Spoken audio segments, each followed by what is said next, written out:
Good morning বন্ধুরা, কেমন আছেন সবাই? আশা করি সবাই খুব ভালো আছেন। ইয়াম্মি বিউটি ভিলেজ লাইফে আপনাদের সবাইকে স্বাগত। তো এখন সকালবেলা ঘুম থেকে উঠে পড়েছি। আমি উঠেছি অনেকক্ষণ, ভোর 4টেই, কেননা ময়ূকের বাবাই সকালে ডিউটি গেছে, তাই একদম আমাকে ভোর 4টেতে উঠতে হচ্ছে। উঠে ওর জন্য টিফিন বানিয়ে দিয়েছি। ও 5:30টায় বেরিয়ে গেছে। তো তারপরে ভিডিও এডিট করেছি। আর হ্যাঁ, সব থেকে বড় কথা, তাই ফুলের জন্য ফুল তো পাওয়া যাবে না, তাই আমাদের যাদের কাছ থেকে ফুল নিই সেই দিদিকে সকালবেলা উঠেই বলতে গেছি যে দিদি আমার জন্য দুটো ফুল রাখবে। তো যাই হোক, রেখেছে ফুল।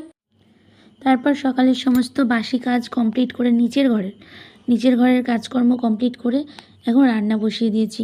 তো আজকে তো অনেক রকমেরই রান্না হচ্ছে, দেখতে থাকো। পটলগুলো আগে ভেজে নিচ্ছি, তারপরে আজকে নিয়ে এসেছি ইলিশ মাছ। তো এবছরে এই প্রথম ইলিশ মাছ খাবো। এখনও পর্যন্ত ইলিশ মাছ সত্যি আমরা খেয়েছিলাম না। তো ইলিশ মাছ আর ওই যে চিংড়ি মাছ, তো ইলিশ মাছের ডিমগুলো সব বার করে রেখে দিয়েছি, কেননা ওর মধ্যে থাকলে না ভীষণ ফাটে, তেল ছিটকায়, সেই জন্য বার করে দিয়েছি। আর এই যে সর্ষের তেল দিয়ে তেল বার করছি, তো বেশি তেল বেরোয়নি।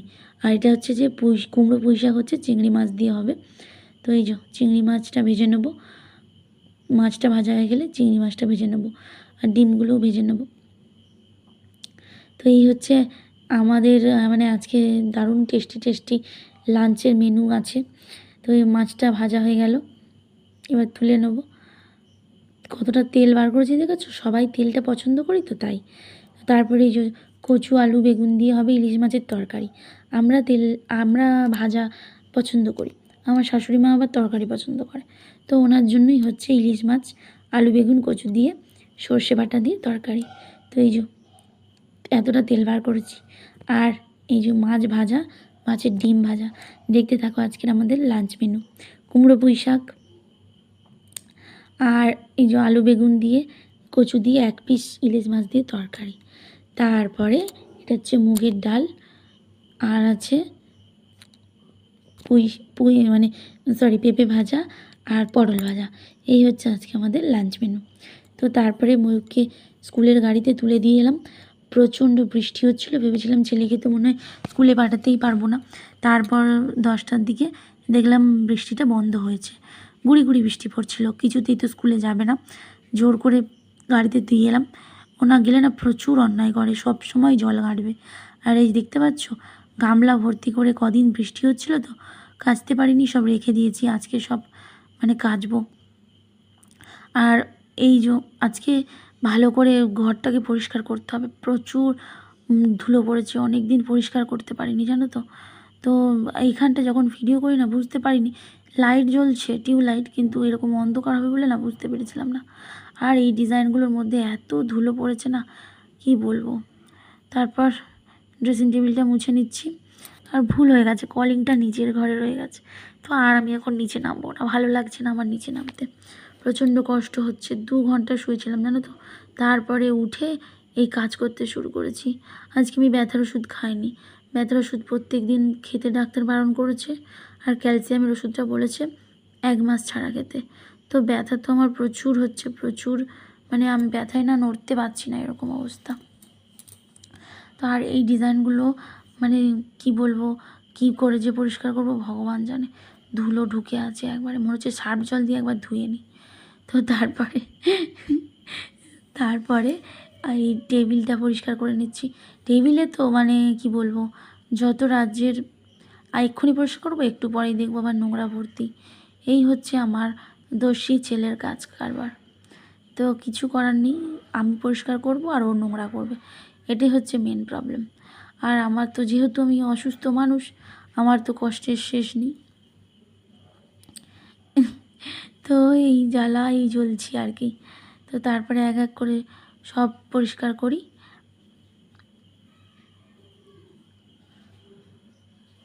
এটা হচ্ছে আমার প্রচুর ধুলো পড়েছে জানো তো বন্ধুরা, আর অনেক দিন পরিষ্কার করা হয়নি না। আর কলিংটাও নিচে রয়ে গেছে, কলিংটা নিচে নিয়ে এলে, এই কলিংটা নিয়ে এলে না খুব ভালো হতো। তো থাক, আজকে এমনিই করি, আর একদিন আবার করব। তো কী আর করা যাবে বলো, অসুস্থ মানুষের জীবনে কত প্রবলেমই হয়, তার উপর তো মানে আমার যে কী কপাল খারাপ তার বলার কথা নেই। বৈশাখ মাসে পরিষ্কার করি আমরা, বিশেষ করে কালী পুজোর জন্য। তো আমাদের গ্রামের কালী পুজোর জন্য। আর এবছর বৈশাখ মাসে তো পরিষ্কার করতে পারলাম না, ভাইয়ের অ্যাক্সিডেন্ট হলো, চলে গেলাম। তো ব্যাস, আর ঘরদোর নোংরা হয়েই পড়ে আছে। তারপর এই যে মানে শুধু চারিদিকে ধুলো আর ধুলো। কেউ বাড়িতে এসে গেলে না মানে ভাবতো যে বাবা কী নোংরা করে রেখেছে ঘরটা। কিছু করার নেই, অসুস্থ আমি মানুষ একে, তার উপর মানে কি বলবো, সব দিকে বিপদের তো শেষ নেই না। তো বন্ধুরা ভিডিওটা দেখতে থাকুন আর চ্যানেলটা সাবস্ক্রাইব করুন, কেমন? অবশ্যই ভিডিওটা ভালো লাগবে। হাত পাচ্ছি না, বুঝেছো? মানে টুলটা তো নিচে, তাই কি কষ্ট হচ্ছে যে কি বলবো। আর আমার মাথার মধ্যে সব নোংরাগুলো পড়ে যাচ্ছে। তো এই যে যা হোক করে পরিষ্কার করে নিয়েছি, হাত না পেলে আর কি করব। ওই তারপরে এই যে বিছানার মধ্যে নোংরা ভর্তি হয়ে গেছে। তো এই চাদরটা কেচে দেবো, এত ধুলো হয়েছে, এটা কেচে দিই, তুলে দিই আগে ভালো করে, তারপর ঝেড়ে নিই, নাহলে ওই ধুলোগুলো রয়ে গেলে তখন কোথায় মানে জমে রয়ে যাবে তার ঠিক নেই। তো পাখা চালাতে পারছি না। আর এই টাইমে বৈশাখ মাসে পরিষ্কার করার থেকে না এই টাইমে পরিষ্কার করাই ভালো। বৈশাখ মাসে তো প্রচণ্ড গরম হয়, মানে পাখা না চালালে একদম দম বন্ধ হয়ে যায়। তো এবার থেকে মানে চৈত্র বৈশাখ জ্যৈষ্ঠ মানে গরম পড়ার আগে আমি রুম ক্লিনিং করে রেখে দেবো। নাহলে এখন তবু ঠিক আছে, খুব গরম নেই, তাই কোনো অসুবিধা হচ্ছে না।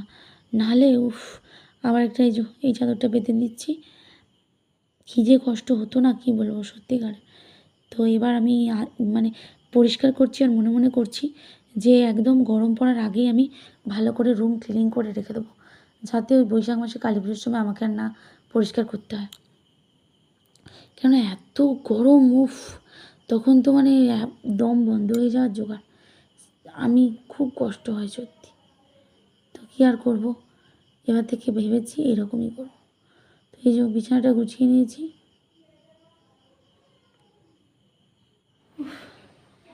সব কেচে নিয়ে এলাম। প্রচণ্ড কষ্ট হচ্ছে, এখন বাজে 3টে, স্নান করবো আবার। চলো সব মিলি। ময়ূর স্কুল থেকে চলে এসেছে, আজকে তাড়াতাড়ি ছুটি হয়ে গেছে, চলে এসেছি। এসে তো ও অন্যায় করতে শুরু করে দিয়েছে, ওর বাবাও এসে গেছে। তাড়াতাড়ি মিলে তারপর স্নান করে খাবো। চলো মিলে দিই সব। যাই হোক, প্রচণ্ড বৃষ্টি হচ্ছিল, ভগবানের কাছে আমি প্রে করছিলাম, ভগবান কি করে কি করব, কাজকর্ম করব, কাচাকুচি করব। ভগবান যাই হোক দেখো রোদ দিয়েছে, আমার সব শুকনো হয়ে যাবে, আশা করি শুকনো হয়ে যাবে। তো থ্যাংক ইউ ভগবান, সত্যি তুমি দয়া করেছো। তো নাহলে যে খুবই প্রবলেম হতো আর কি। তো এই যে দেখো ছাদ ভর্তি কত কেচেছি, দড়িতে আর মেলার জায়গা নেই, বালতিতে এখনও রেখে দিয়েছি, কোথায় মিলবো যে তার ঠিক নেই।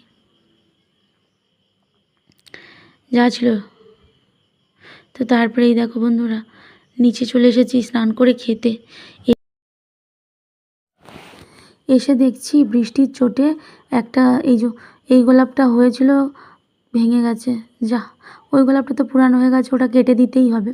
তো এই গোলাপটাও ভেঙে গেল। যা, কি সুন্দর ফুটে থাকতো গো। আর এই যে লঙ্কা গাছটায় ভালোই লঙ্কা হয়েছে, এবারে আমাদের আর লঙ্কা কিনতে হবে না। লঙ্কাটা প্রচুর ঝালও, এই যে দেখতে পাচ্ছ প্রচুর ঝাল। তো আমি ভেবেছিলাম গোলাপ জল বানাবো জানো, তো আর মনে হয় বানাতে পারবো না। আর এই গোলাপ গাছটায় আবার এই যে কুঁড়ি হয়েছে, একটা একটা করে কুঁড়ি ধরেছে। এই যে গাছেরও সব পাতা ঝরে গেছে। তো বন্ধুরা ভিডিওটা আর বেশি বড় করলাম না, তার কারণ আমার তো মানে বেশি নেট কুলাবে না, সেই জন্য আর বড় করলাম না। ভিডিওটা এখানেই শেষ করে দিলাম। যদি ভিডিওটা ভালো লেগে থাকে অবশ্যই লাইক করে চ্যানেলটা সাবস্ক্রাইব করে আমার পাশে থাকবেন, কেমন? আর বেলটা প্রেস করে রাখবেন, যাতে আবার কোনো ভিডিও আপলোড করলেই আপনারা নোটিফিকেশান পেয়ে যান। তো ভগবানের কাছে প্রার্থনা করি আপনারা সবাই ভালো থাকুন, সুস্থ থাকুন, আনন্দে থাকুন। দেখা হবে আবার একটা নতুন ভিডিওতে। টাটা।